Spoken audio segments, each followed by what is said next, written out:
नमस्कार, स्वागत है आप सभी का। मैं हूं हिमांशु और आप देख रहे हैं हलचल इंडिया। बेबाक खबर तेज असर। आइए नजर डालते हैं आज की खबरों पर। मंगलवार की दोपहर मुजफ्फरनगर पहुंचे कल्कि धाम के संस्थापक आचार्य प्रमोद कृष्ण का कौशल विकास मंत्री कपिल देव अग्रवाल के आवास पर स्वागत किया गया, जहां आयोजित पत्रकार वार्ता में उन्होंने कई अहम मुद्दों पर विचार रखे। आचार्य प्रमोद कृष्ण ने हाल ही में चर्चा में आई लव मोहम्मद विवाद पर प्रतिक्रिया देते हुए कहा कि पैगंबर मोहम्मद के नाम पर दंगा कराना उनकी शिक्षाओं के विपरीत है। उन्होंने कहा कि पैगंबर मोहम्मद साहब ने कभी भी हिंसा को उचित नहीं ठहराया। एक बार जब उन पर हमला हुआ और वे लहूलुहान हो गए, तब भी उन्होंने अपने विरोधियों को ना बद्दुआ दी और ना ही बदला लिया। आचार्य ने कहा कि जहां मोहब्बत है वहां प्रदर्शन नहीं होना चाहिए और जहां प्रदर्शन है वहां मोहब्बत नहीं हो सकती। उन्होंने यह भी कहा कि पैगंबर मोहम्मद केवल मुसलमानों के ही नहीं बल्कि पूरे मानव समाज के हैं। जैसे भगवान श्री राम केवल हिंदू के नहीं बल्कि सबके हैं। राजनीति पर बोलते हुए उन्होंने राहुल गांधी पर निशाना साधा और कहा कि राहुल गांधी ने जितना कांग्रेस का बेड़ा गर्क किया है, आने वाले समय में वे पूरे विपक्ष का सत्यानाश कर देंगे। गोहत्या पर आचार्य प्रमोद कृष्ण ने पूरे देश में प्रतिबंध लगाने की मांग की। उन्होंने कहा कि गाय सनातन धर्म की आत्मा है, इसलिए गौ हत्या पर राष्ट्रीय कानून बनना चाहिए। साथ ही उन्होंने जनसंख्या नियंत्रण कानून और समान नागरिक संहिता लागू किए जाने की भी अपील की। पार्टी जो है अराजकतावादी पार्टी है। समाजवादी पार्टियों के रिश्ते ही आतंकवादियों से हैं। समाजवादी पार्टी की जब सरकार होती है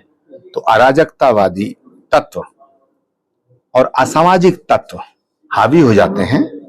तो समाजवादी पार्टी तो खुद चाहती है कि उत्तर प्रदेश में हिंदू और मुसलमानों में नफरत पैदा हो जाए, उत्तर प्रदेश दंगों की आग में झोंक दिया जाए।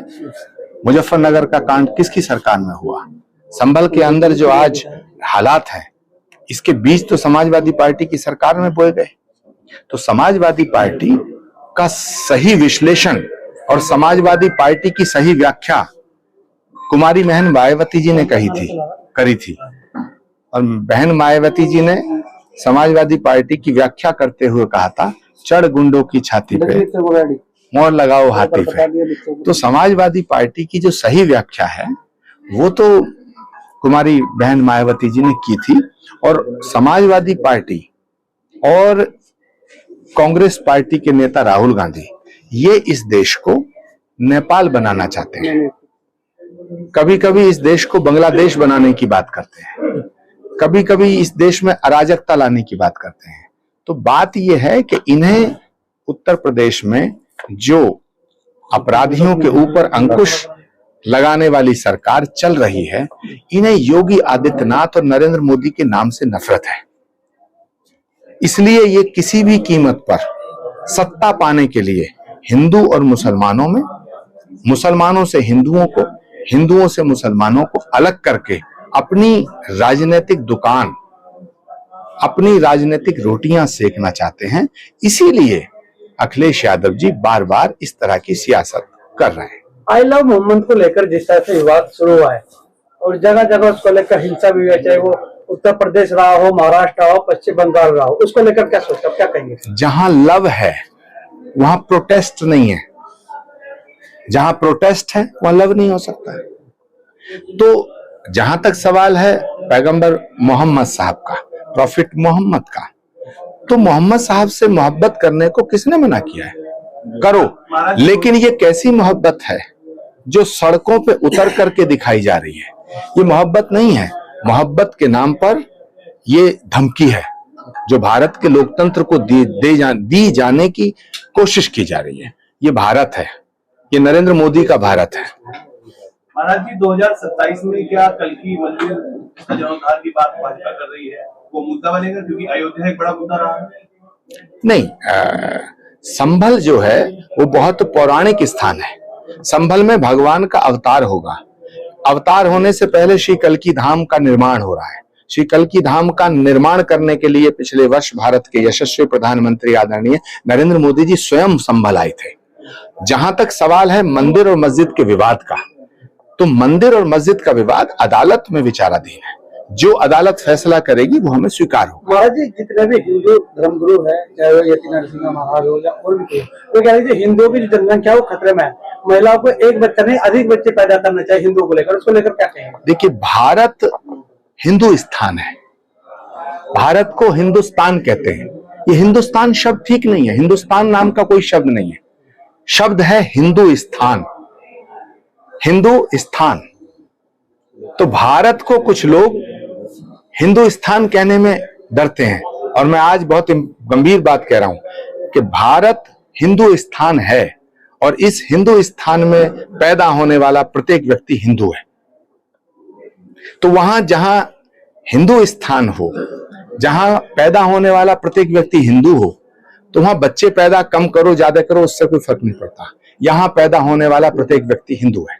बिहार में चुनाव होने जा रहे हैं और वहां पर आरोप लग रहे हैं कि वोट चोरी की करने के। वोट चोरी का आरोप वो लगा रहे हैं जिनका इतिहास ही चोरी का है, जिन्होंने इस देश की संपदा को चुराया है, जिन्होंने इस देश की प्रभुता से समझौते किए हैं, जिन्होंने परिवारवाद की राजनीति करी है। इन्होंने आरोप लगाया था चौकीदार चोर है, जनता ने जवाब दिया। इन्होंने आरोप लगाया राफेल चोरी का, जनता ने जवाब दिया। इन्होंने अब फिर आरोप लगाया है कि वोट चोरी का। बिहार की जनता जवाब देगी और 2029 में भारत की जनता जवाब देगी। आचार्य जी, बिहार चुनाव के बारे में क्या कहना है आपको? बिहार की जनता वही फैसला देगी जो हरियाणा की जनता ने दिया, जो महाराष्ट्र की जनता ने दिया। हमारे शास्त्रों में एक सूत्र है, प्रत्यक्षम किम प्रमाणम। प्रत्यक्ष को प्रमाण की आवश्यकता नहीं होती है। जो हरियाणा की जनता ने, महाराष्ट्र की जनता ने फैसला किया है, वही फैसला बिहार की जनता सुप्रीम कोर्ट के चीफ जस्टिस है, उन पे जो हमला हुआ है वकील के द्वारा किया, उसको लेकर क्या सोचता, क्या कहेंगे? देखिए, व्यक्तिगत हिंसा की अनुमति सनातन नहीं देता। सनातन धर्म में हिंसा की अनुमति नहीं है। मैं इसकी निंदा करता हूँ। महाराज जी चुनाव आने वाले हैं अब 1-2 साल में, और नेता भी खड़े होंगे, बादल भी होंगे, तो क्या लगता है आपको, क्या मुद्दे रह गए, क्या कुछ देना चाहेंगे जनता को? सबसे पहले तो मैं मांग करना चाहूंगा कि भारत को पूर्ण रूप से, भारत में गौवध प्रतिबंधित होना चाहिए। कुछ राज्यों में गौवध प्रतिबंधित है, कुछ राज्यों में नहीं है। गौवध पर, गौ हमारी माता है, तो वो कश्मीर में भी हमारी माँ है और आसाम में भी हमारी माँ है, नागालैंड में भी हमारी माँ है, उत्तर प्रदेश में भी हमारी माँ है। जिस तरह से उत्तर प्रदेश में, राजस्थान में, हिमाचल में, उत्तराखंड में गौवध पर प्रतिबंध है, ये कानूनी अपराध है। गौ हत्या पर राष्ट्रीय कानून आना चाहिए, ये मेरी भारत सरकार से मांग है। उड़ीसा में विसर्जन के दौरान इसी से संबंध है कि सेंट्रल गवर्नमेंट सबसे ज्यादा बीफ पे सब्सिडी और सबसे ज्यादा निर्यात होता है, प्रतिबंध कैसे आप लगा सकते हैं?